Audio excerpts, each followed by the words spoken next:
This is Dan of Vagabond Buddha. I just finished my run. I'm in Valencia in the Philippines. I was thinking of something to share with you during my run.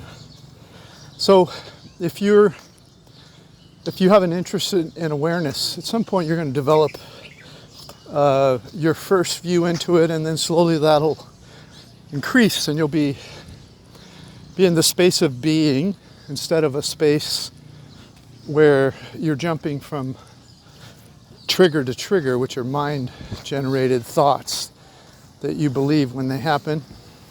They'll trigger you and they'll send you through a series of emotions, positive or negative. But once you've understand awareness, whether it's by, and understand's the wrong word, once you're being in awareness, whether it's through meditation or yoga or some other grace, mine came through tragedy and upset, then you'll know what being is, simple being, and when that's happening, you'll be peaceful inside. And when thoughts that are triggering thoughts, when most of the triggering thoughts float by, you'll have an awareness that those are not you. You don't have to engage them. You can just let them fly by, almost like a bird, tweeting in a tree as you walk under it. Oh, that bird's tweeting. Oh, I remember that sound, that kind of bird. And on you go, without the deep dive. Why did they say it? What do they mean? How can I get them to see it my way? Those are the deep dives that you'll have when you're living in a total mind state, which honestly a high percentage of the world is. I don't need to label it, but a lot of people live in that one after another. Anyway, the subject of this video is, as you get more and more steeped in being and less triggered by these mind patterns that you've had your whole life, and you're able to let them float by and be present to the joy of living, be present to all that is, and just be the being that you're being, then you can remain in that joy. And so that once you get to that point, you'll start to realize, wait a second, I'm happy a lot of the time. I used to be miserable and follow my mind all over the place. And now I'm happy along many stretches of time during the day. And then later I'll wake up and I'll realize I'm in the middle of a trigger or some idea that I formed years ago. It's pulling me in, and it's playing my mind tape about the subject. And then you'll wake up again.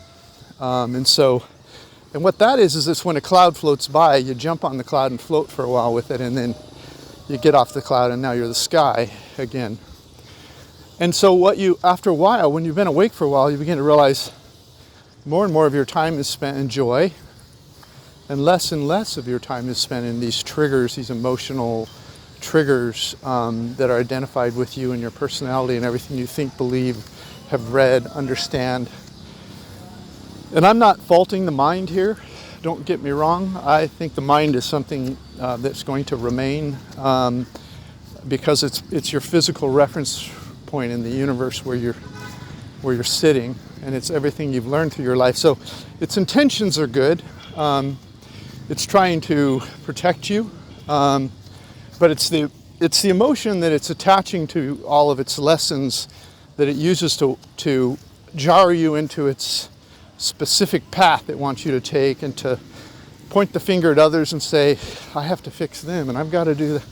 And so the lessons are there as the cloud floats by, and you'll immediately be present to the lesson, and you can do it without the emotion by just letting the cloud float by. So as you get better and better at living in the joy of being, less often will you be jerked into mind space through some trigger. Now, specifically today I wanted to talk about this idea that when people have really begun to feel that they're being in their life most of the time rather than triggering one thought after another, that joy is just so seductive And maybe seductive is the wrong word, because it just feels like home. It just feels so good that you'll be tempted to try to go that extra mile and completely give up, or at least see all these triggers sooner so they don't pull you into these emotional roller coaster rides of anger, of frustration. It can even be a temporary joy that comes out of some of these emotions if you're remembering positive experiences. And again, you can have that positive experience without the trigger or the negative side of it. So people often say, okay, I've got everything figured out, but it seems like my spouse is still able to pull my strings. And so I have a question for you, sir. Do you think I should dump my spouse because they're the only thing left that seems to be able to piss me off or put me in a mind space or make me go unconscious of my being long enough to be in pain and then have to wake up and back into joy? So should I get rid of this person? And if I got rid of them, then I would be totally enjoy 24/7, 365, and maybe I could find myself someone like me, a new spouse who's aware, because of course my spouse is not aware. They're in mind la la land like 99% of the world, and I deserve something better. And your mind is going to say something like that. And it's going to sound really good. Boy, that sounds good, doesn't it? Get rid of the one thing left that's pulling you out of joy and put you into a mind circle jerk. So let's go ahead and do it. Let's dump our partners. Let's dump them.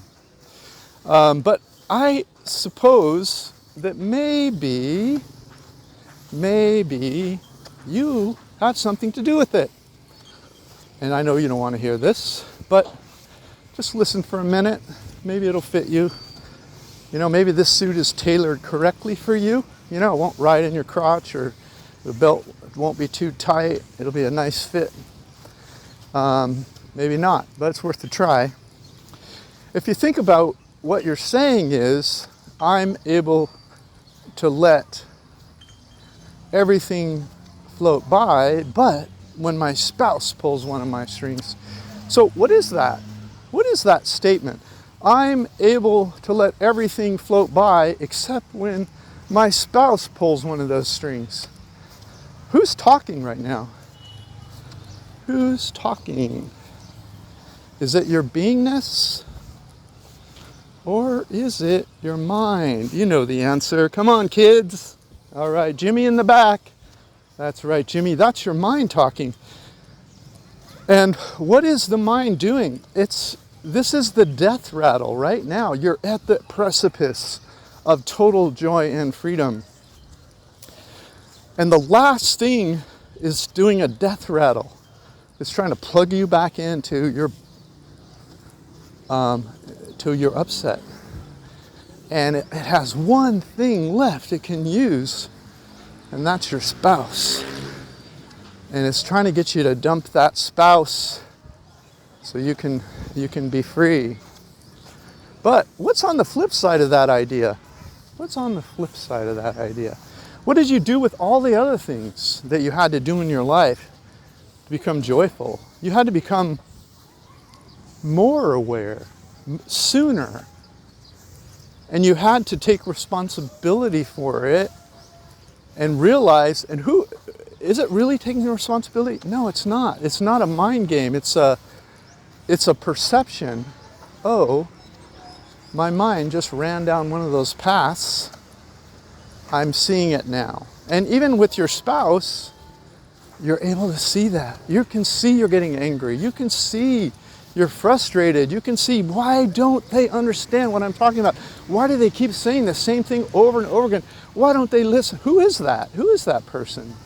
Is it really your spouse that's a problem? I don't think so. And so in a way, your spouse is a blessing. I know you don't want to hear this. It's the only thing left.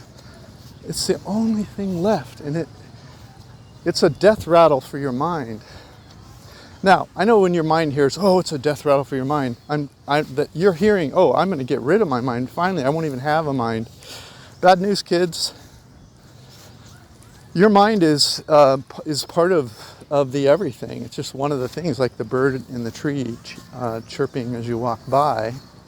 And it has useful information. It'll remember your family members' names, and it'll help you remember your passcode maybe on your computer or whatever. It has a purpose. And so really and you're not going to get rid of it. I don't care what any guru tells you. And I don't believe any guru really believes that. But all you can do is become more centered in being and focus closely, very closely. When you could even write down what are the triggers in this relationship, and you could even use your mind to help wake up your being that, oh yeah, I have a label for this one. It's I don't know, whatever your problems are with your spouse. Not enough sex, not enough money. Why do they want me to clean the house? Why don't they help me clean the house? You can make a list of them and realize each of those is a trigger, and you have a whole story about why you're right and they're wrong. Your mind has, anyway, not you. You would joyfully just clean the house if you were in the being space. Use your mind to help find the bigger, your being. Anyway, so if you get pulled in from this idea, from the death rattle of the final thing that's able to pull your strings, you're almost there. Because once you're there,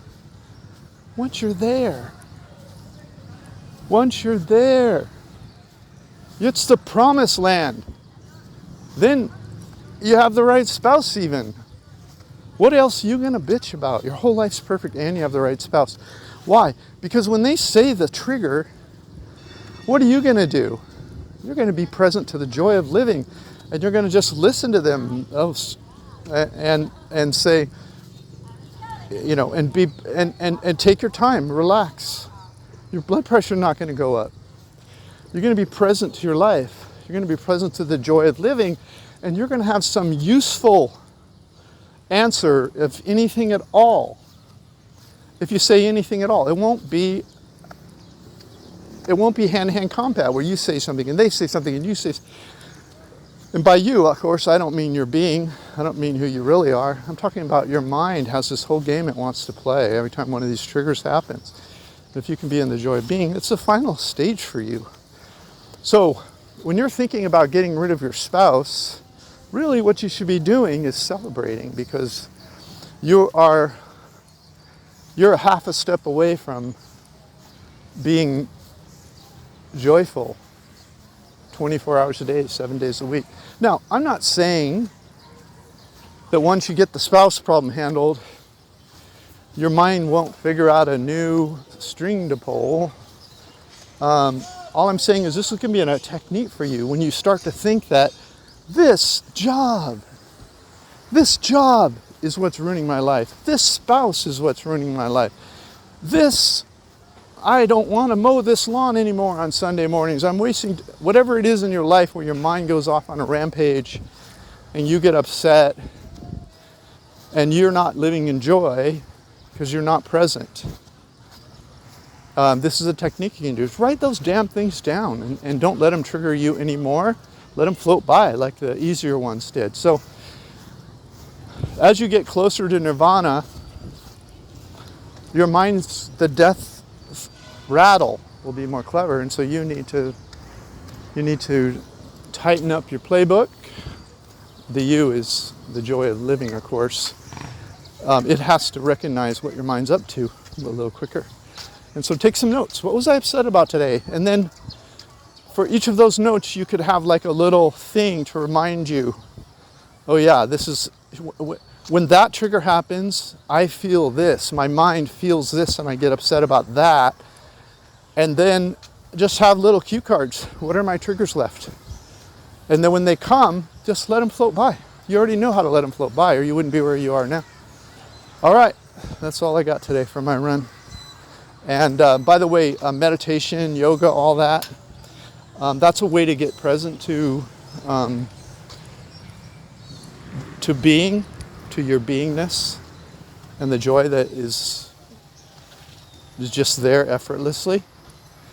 And ultimately, there's no reason to limit that to your yoga or to limit that to meditation. When you are done with yoga, you're done with the meditation. When I'm done with running, when I walk into my life, my normal life, I want to bring that space with me. I'm being joyful 24/7. That's the ultimate challenge, and it's to do it while you're alive, because it's going to happen automatically when you die. You're going to go back to that energy will be joy itself again, without all the judgments, concerns, angers, frustration. But why not do it now? Do it while you're alive, and then you'll affect your community. You'll be a positive force in the world. You'll have flow consciousness where things just come to you without effort. There's all these little goodies you get if you decide to take your game to the next level. What I really mean is when you decide to take your no game to the next level. Anyway, thanks for listening. This is Dan of Vagabond Buddha YouTube channel. Great to have you here. I hope you have a wonderful day. If you would like a free copy of my ebook, I Am Happy, please click the first link in the notes below this YouTube video. It's sort of my take on the intersection of Christ and Buddha consciousness.